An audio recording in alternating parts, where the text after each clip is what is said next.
Hello everyone, I am your teacher GKM and you are watching GKM Infinity channel.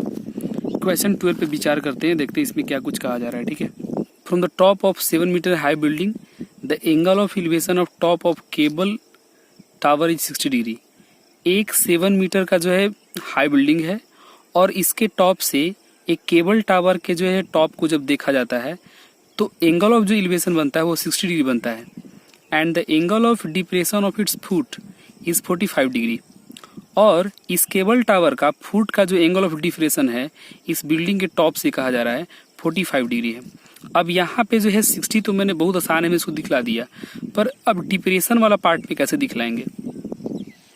तो depression वाला part में यहाँ पे कैसे दिखलाएंगे, तो यहाँ पे ये कंसीडर करना है कि जब अगर ऊपर से इस बिल्डिंग से जब अगर टावर केबल के बॉटम को देखेंगे तो भी सी बात है कि ऊपर से जब नीचे देखते हैं तो डिप्रेशन बनता है, क्योंकि हमारा ए जो है डॉटेड जो लाइन है ये हमारा लाइन ऑफ क्या है, रेफरेंस है.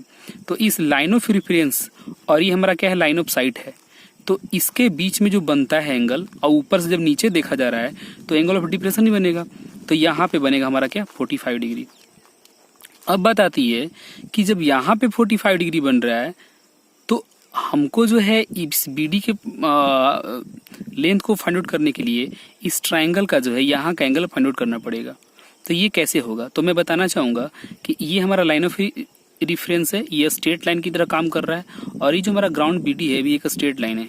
तो ये दोनों हमारा जो है स्ट्रेट लाइन क्या है, पैरेलल है.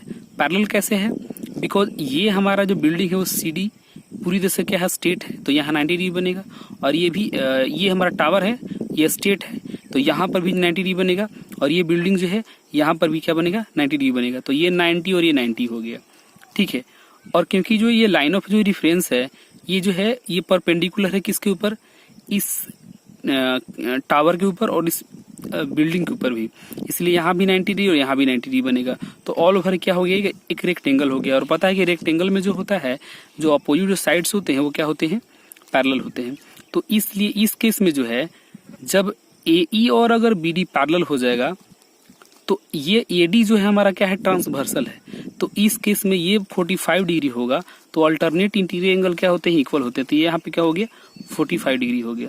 क्लियर पॉइंट हुआ. यहाँ पे मैं क्या बताना चाह रहा हूँ, मतलब अगर ये लाइन ऑफ रेफरेंस अगर ये लाइन अगर ये लाइन स्ट्रेट अगर है, अगर ये दोनों आपस में पैरेलल है रेक्टेंगल के अकॉर्डिंग, ठीक है, तो क्या जो अल्टरनेट जो इंटीरियर एंगल होते हैं ट्रांसवर्सल के अकॉर्डिंग वो क्या होते हैं, इक्वल होते हैं. तो ये 45 तो भी 45 डिग्री होगा. तो इतना जो है काम यहाँ पे समझना है.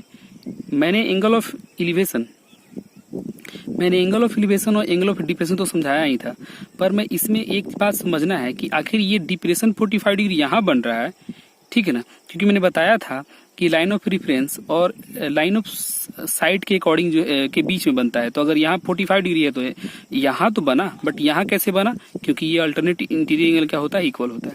अब यहाँ तक क्लियर हो गया. तो हम दो ट्रायंगल्स चलेंगे. बेसिकली इस क्वेश्चन में कहा रहा है determine the height of the tower, मतलब CD जो हमारा ये यहाँ पे टावर है इसका हाइट क्या होगा. तो सबसे पहली बात यहाँ पे ये है कि अगर यहाँ 7 मीटर है तो यहाँ पे भी क्या होगा, 7 मीटर होगा. ठीक है. तो मतलब है कि यहाँ से हमारा 7 मीटर निकल करके आ गया. अब हमें C का जो है यहाँ से यहाँ तक हाइट फाइंड आउट करना है. उसके बाद ये वाला हाइट और ये वाला हाइट जब दोनों को ऐड कर देंगे, यहाँ से यहाँ और यहाँ से यहाँ ऐड कर देंगे तो हमारा क्या निकल करके आ जाएगा, हाइट निकल करके आ जाएगा. तो हम बेसिकली इस ट्रायंगल से चलेंगे ABD में और एक ट्रायंगल किस में चलेंगे, AEC में. ये दो ट्रायंगल से चल के और अच्छे तरीके से जो हम लोग इसका हाइट यहाँ पे हम लोग फाइंड आउट करेंगे. तो पहले इस ट्रायंगल से चलते हैं और देखते हैं कि क्या सॉल्यूशन होगा. ठीक है. तो पहले चलते हैं हम लोग ABD में. इन ट्रायंगल ABD अगर ABD में चलेंगे तो हमारा ये यहाँ पे क्या है, थीटा है 45 डिग्री. इसके अकॉर्डिंग ये परपेंडिकुलर होगा और ये क्या होगा, बेस होगा. तो यहाँ पे tan 45 डिग्री लेंगे और tan 45 degree is equal to क्या होगा, AB by what, AB by BD, क्योंकि P बाई क्या होता है, P बाई क्या होता है, B होता है, परपेंडिकुलर पे बेस होता है. तो इसलिए AB बाई क्या हो गया, BD हो गया. And do you know tan 45 degree का जो वैल्यू होता है वो कितना होता है, वो 1 होता है. तो इसलिए मैंने यहाँ पे 1 पुट कर दिया. अब AB हमारा दिया हुआ है 7 मीटर, तो मैंने यहाँ पे 7 लिख दिया है. और BD हमें पता नहीं कि क्या दिया हुआ है. जब क्रॉस मल्टीप्लाई करेंगे then you will get B D is equal to what, B D is equal to 7 metre होगा हमारा।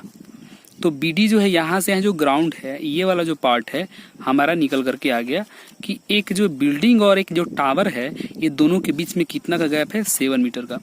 अब बात समझने वाली है, क्योंकि ये जो पार्ट था ए बी डी ई जो पार्ट था रेक्टेंगल है, तो अपोजिट जो साइड्स होते हैं वो इक्वल होते हैं, इसलिए अगर ये 7 मीटर है तो ए जो हमारा क्या होगा, 7 मीटर होगा, इसलिए मैं यहाँ पे 7 मीटर लिख दे रहा हूँ। ठीक है, तो यहाँ पे बताना पड़ेगा A E is equal to B D is equal to 7 metre. तो ये हमारा ए 7 मीटर निकल करके आ गया। अब इस ट्रायंगल में चलेंगे तो बेसिकली अगर यहाँ 90 डिग्री है तो यहाँ भी क्या होगा, 90 डिग्री होगा। वो भी सी बात है कि अगर ये रेक्टेंगल है तो यहाँ 90 डिग्री बनेगा, तो इसके ऊपर भी क्या बनेगा, 90 डिग्री बनेगा। और ऐसे भी ये क्या है, टावर हमारा क्या स्ट्रेट वे में है, एकदम स्ट्रेट लाइन की तरह परपेंडिकुलर में क्या है, खड़ा है। अब इस ट्रायंगल चलेंगे ए ई सी से, और उसके बाद जो है फिर इसका हम लोग क्या करेंगे, हाइट को फाइंड आउट करेंगे। तो देखते रहिए कि मैं कैसे इसको कर रहा हूँ। इन ट्रायंगल ए ई सी, इस ट्रायंगल में हम लोग चलते हैं। तो बस के लिए इस ट्रायंगल में जो है हम लोग को क्या लेना है, यहाँ पे फिगर देखिए, इस फिगर में ए ई सी में tan 60 डिग्री लेंगे। तो इस tan 60 डिग्री के अकॉर्डिंग ये सी जो है हमारा परपेंडिकुलर होगा, और ए जो है हमारा क्या होगा, ए हमारा क्या होगा, इसमें बेस हो जाएगा। तो tan 60 degree is equal to लिखेंगे C E by A E. tan 60 degree is equal to C E by A E. ठीक है, सी बाई ए ई। tan 60 का जो वैल्यू होता है वो कितना होता है, √3 होता है। और सी हमारा पता नहीं है कि कितना दिया हुआ है, बट ए हमारा पता है। फिगर में मैं दिखा रहा हूँ, ए जो है ये हमारा ए जो है ये क्या है, दिया हुआ है 7 मीटर। तो इसका वैल्यू हम पुट करेंगे, सी हमारा दिया हुआ नहीं है तो इसका वैल्यू हम अभी लीव करेंगे। तो ए हमने यहाँ पे हमने क्या कर दिया, 7 लिख दिया। अब उसके बाद मल्टीप्लाई करके हम लोग जो क्रॉस मल्टीप्लाई करके सी का जो वैल्यू है वो कितना आया, 7√3 मीटर आ गया। ठीक है, अब सी बेसिकली था क्या, हमारा बिल्डिंग था, जैसे कि कोई फिगर में दिखाई दे रहा है। ठीक है, तो अब टावर का जो है हाइट निकालना है। ठीक है, तो टावर का हाइट, एक्चुअली टावर था क्या, सी डी जो था हमारा टावर था, और टावर का 2 पार्ट था। फिगर में देखेंगे सी डी हमारा टावर था, इस टावर में जो है हमने ई डी जो है निकाला 7 मीटर, और सी हमने कितना निकाला, 7√3। अब ये दोनों को ऐड कर देंगे तो हमारा जो हाइट ऑफ द टावर है वो निकल करके आ जाएगा। तो क्या कहेंगे कि C D is equal to C E plus E D, C plus E D. तो इसमें देखेंगे कि सी हमारा 7√3 निकल करके आ गया है, और ई डी जो है वो हमारा कितना निकल के आया हुआ था, वो निकला हुआ नहीं था, बेसिकली 7 मीटर था ही। अब यहाँ से जो है हम क्या करेंगे, कॉमन कर लेंगे, है ना, 7 को क्या कर लेंगे, कॉमन कर लेंगे। तो 7 जब कॉमन करेंगे तो 7 इंटू ब्रैकेट में √3 + 1 मीटर, ये हमारा आंसर हो गया। और यही पूछ रहा था। तो आशा है कि आप इस सॉल्यूशन को समझ गए होंगे। अगर कहीं भी कोई सॉल्यूशन में प्रॉब्लम हुआ होगा तो आप कमेंट करके हमसे पूछ सकते हैं। तो आज के लिए इतना ही, दैट्स ऑल।